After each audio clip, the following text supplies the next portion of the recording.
The desert sun rises over Tel Aviv. Prime Minister Narendra Modi was greeted with a ceremonial red carpet welcome at the Ben Gurion Airport in Tel Aviv on February 25, 2026. Israeli Prime Minister Benjamin Netanyahu, accompanied by his wife Sarah Netanyahu, personally received him at the airport.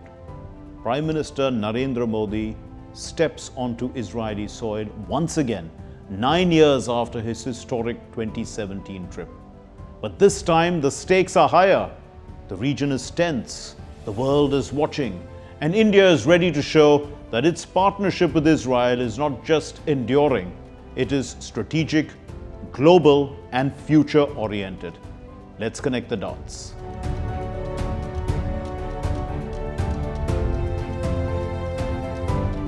Cameras flash, chants of Modi, Modi echo inside the Knesset. Why does this speech in the Knesset and the visit matter geopolitically? West Asia is navigating turbulence, terror threats, shifting alliances, and energy transitions. Prime Minister Modi's visit signals that India is not a passive observer, but an active shaper of the region's future. India has deep ties with Arab nations and Iran, yet Prime Minister Modi's embrace of Israel shows New Delhi's confidence in balancing multiple relationships. It is a demonstration of strategic autonomy. India will engage all sides, guided by its own interests. The grand welcome, Prime Minister Netanyahu calling Prime Minister Modi more than a friend, a brother, and the ceremonial honors send a clear message. India is indispensable to Israel, to West Asia, and increasingly to the world order. I've never been more moved than by your visit here with us, a great friend of Israel, a great champion of the Indian-Israeli alliance, and a great leader on the world stage. Welcome to Jerusalem, my dear friend, Prime Minister Narendra Modi, and your distinguished delegation. Welcome to Jerusalem. For the first time, an Indian Prime Minister addressed the Knesset. He spoke of shared democratic values, resilience against terror, and innovation as the bridge between nations.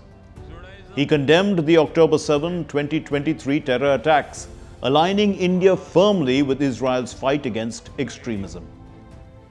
I also carry with me the deepest condolences of the people of India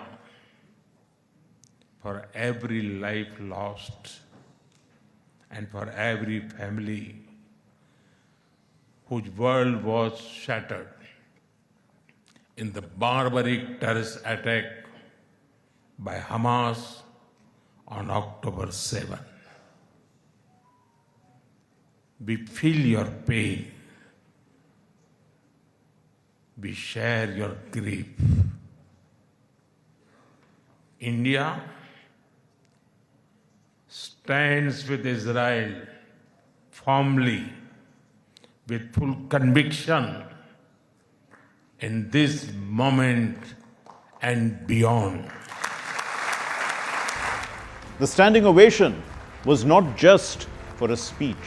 It was for India's arrival as a trusted partner in Israel's strategic calculus.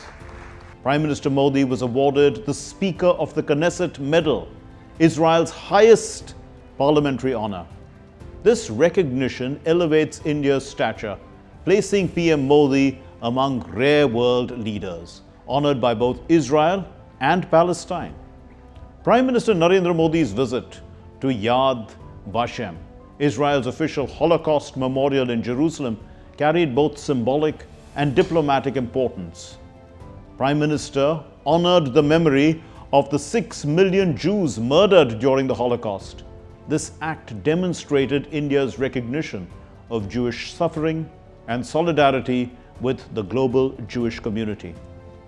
It underscored India's stance against intolerance, genocide, and extremism, aligning with broader values of remembrance and human rights.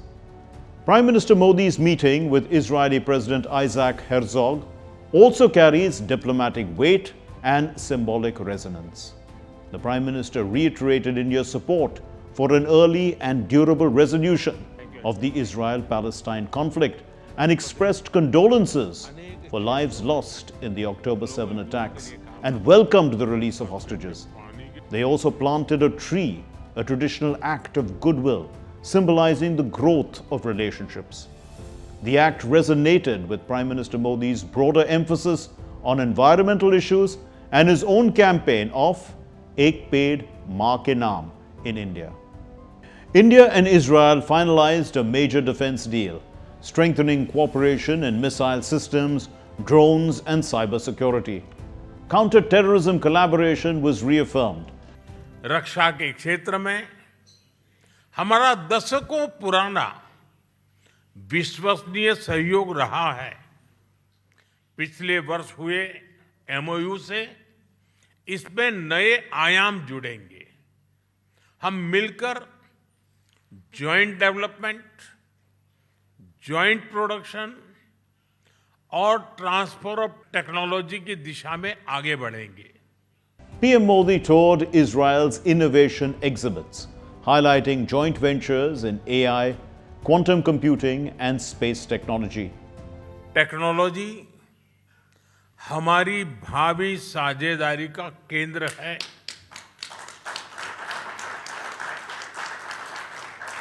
आज हमने critical and emerging technology partnership स्थापित करने का निर्णय लिया है।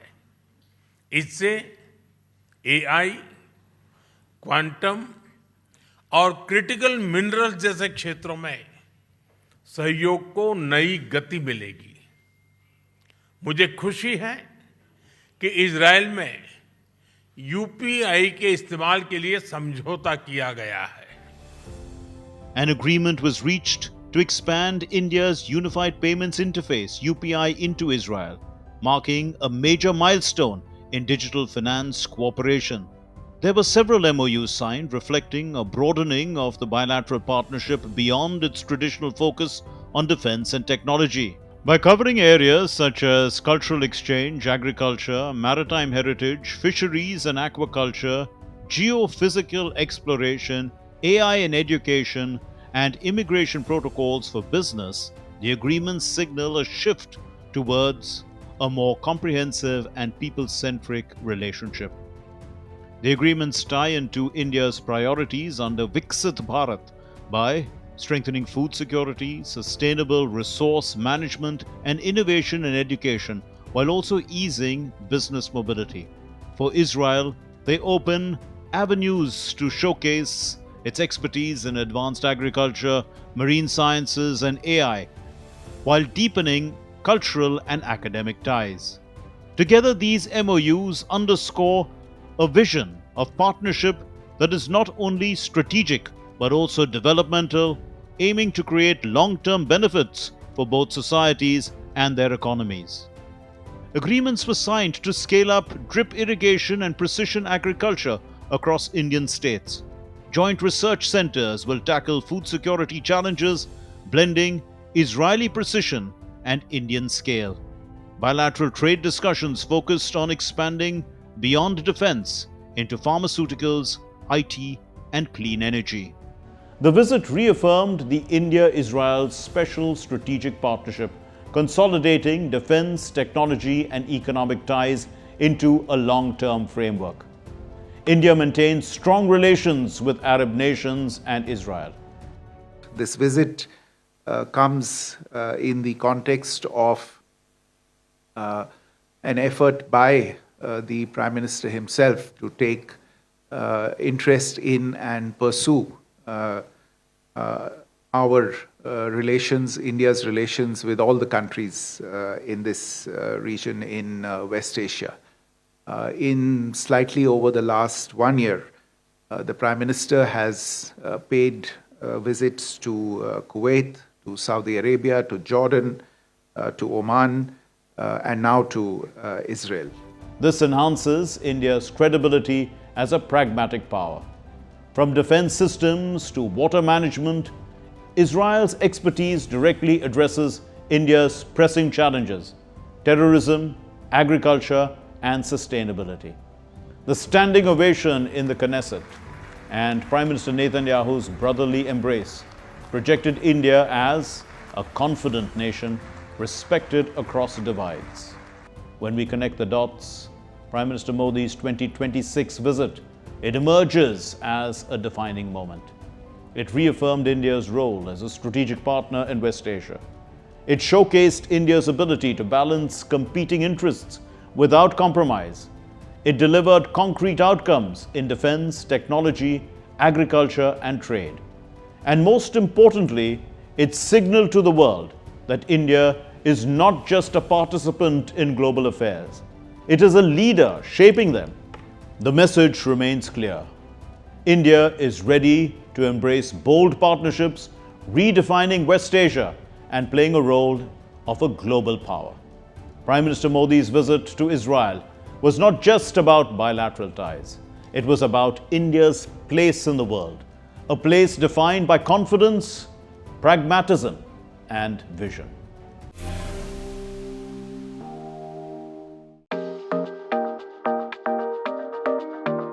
This is the stadium in Guadalajara, Mexico, one of the venues of the 2026 FIFA World Cup. In just a few months, this arena will welcome fans from around the world. Mexico is set to host 13 of the 104 World Cup matches. 4 of these are set to be held in Guadalajara. But as beautiful visuals capture the stadium preparing for football's biggest celebration, another story has shaken the country. With only months to go before kickoff, waves of violence erupted across several states in Mexico. And this started with the killing of the drug lord Nemesio Oseguara Cervantes, popularly known as El Mencho. Mexican security forces killed the country's most wanted cartel leader El Mencho in a high-stakes operation on Sunday that set off a spiral of violence and chaos. He was the leader and co-founder of the powerful Jalisco New Generation cartel, which is often called CJNG. El Mencho is one of the United States' most wanted fugitives. The killing marks the most significant blow against organized crime since Mexican and US authorities recaptured Joaquin Guzman nearly a decade ago. So how did Mexico finally track down one of the world's most feared drug lords? After years of pursuit, Mexican forces on February 20 received a concrete tip about his whereabouts. The intelligence reportedly came through an associate connected to one of El Mencho's romantic partners, a trusted man who unknowingly helped authorities close in. The trail led to Tapalpa. Tapalpa is known for ecotourism, pine forests, and quiet weekend homes, clustered near a golf course and a lake. The visuals show peaceful hills and red-roofed villas. But behind this calm setting, one of Mexico's most wanted men was hiding. Feared Mexican cartel leader Nemesio Oseguara, or El Mencho, spent his final hours in a luxury villa tucked inside the exclusive Tapalpa Country Club. It's a gated enclave of weekend homes in the hills of Mexico's western state of Jalisco. Before dawn on February 22, special forces backed by National Guard and helicopters sealed off the area. To avoid drawing attention, the mission relied heavily on ground troops with limited air support. As soldiers advanced toward the 2-story stone villa, cartel gunmen opened fire. The quiet mountain town echoed with gunshots. Security forces returned fire. 8 cartel members were killed. 2 soldiers were wounded. El Mencho and several of his deputies fled toward a wooded area behind the property. They disappeared into thick forest undergrowth. A helicopter supporting the mission was struck and forced to land. While some troops held their position near the cabin where weapons were found in large quantities, an elite special forces unit broke off and pursued him deeper into the woods. There, among trees and bushes, another gunfight erupted. Soldiers eventually found a wounded El Mencho alongside two bodyguards. All three had been seriously injured. Along with the wounded soldier, they were loaded onto a helicopter and airlifted. The plan was to take them to a hospital in Guadalajara. But as the aircraft flew, all three cartel members died from their wounds. The bodies were later sent to Mexico City for identification. According to Reuters, a US military-led intelligence task force focusing on drug cartels had supported the operation. But President Claudia Sheinbaum emphasized that the mission itself was carried out by Mexican forces. All operations are carried out by federal forces. There wasn't any participation in the operation by US troops. There is a lot of interchange of information, as we have said here several times. The Defense Minister Ricardo Trevilla Trejo honored the soldiers who died. First, I would like to offer my condolences to the families of our colleagues who lost their lives. We are also going. And recognition to our military personnel who carried out a successful operation. It can be viewed from many perspectives, but it is clear that they accomplished their mission. What was demonstrated? The strength of the Mexican state. There is no doubt about that. Thank you. Shortly after news of El Mencho's death spread, suspected CJNG members launched coordinated attacks. Burned vehicles, military patrols, and guarded infrastructure were visible across Jalisco. A charred passenger bus blocked a bridge as armored vehicles secured the area. Cartel members torched convenience stores and petrol stations. Trucks were dragged onto highways and set on fire, forming flaming barricades. At least 85 roadblocks were recorded in a single day. Airlines suspended flights to Puerto Vallarta. A military vessel was deployed off its coast. Public transport was halted in parts of Jalisco. Schools and universities shut down. Authorities urged residents to stay indoors. Tourists described panic. The building that we stay in abuts a large pharmacy, which was torched and burnt. So our building was damaged, a lot of smoke damage, and this thing and we had to evacuate Sunday night. You could watch these guys running around on motorcycles, hijacking cars, setting fire to them, setting fire to stores. Guadalajara was almost completely shut down as fearful residents stayed home. Some 10,000 soldiers were deployed across 20 of Mexico's 32 states to maintain order. At least 2,000 were sent to Guadalajara alone. Residents now worry about safety ahead of the World Cup. I think it should be analyzed, as it puts people at risk, both those who live here and those who come from abroad. So it would be good to analyze and have the government handle it to improve the situation. At the moment, it is very insecure for all that has happened in the last week. But FIFA President Gianni Infantino showed confidence in things being put in order. We are analyzing and monitoring the situation in Mexico these days, at this moment, but I want to say from the outset that we have complete confidence in Mexico, in its president Sheinbaum. We are convinced that everything is going to turn out in the best possible way. We have some matches in a month in Mexico, the World Cup playoffs, and the Azteca Stadium is also going to be inaugurated soon. Now let's listen to what the US President Donald Trump said. For years, large swaths of territory in our region, including large parts of Mexico, really large parts of Mexico, have been controlled by murderous drug cartels. That's why I designated these cartels as foreign terrorist organizations, and I declared illicit fentanyl as a weapon of mass destruction. We've also taken down one of the most sinister cartel kingpins of all. You saw that yesterday. So who was El Mencho? Born in 1966 in Michoacán, he grew up in a poor farming family. As a young man, he moved to California, where he was arrested for heroin trafficking and later deported. Back in Mexico, he briefly worked as a police officer before entering the drug trade.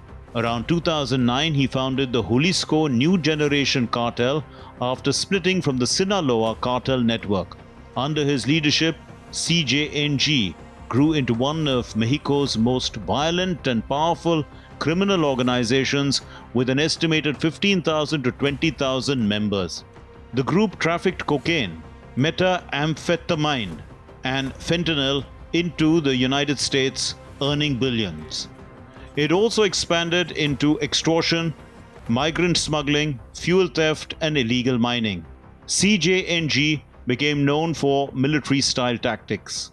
They used armed drones, improvised explosives, and carried direct attacks on security forces.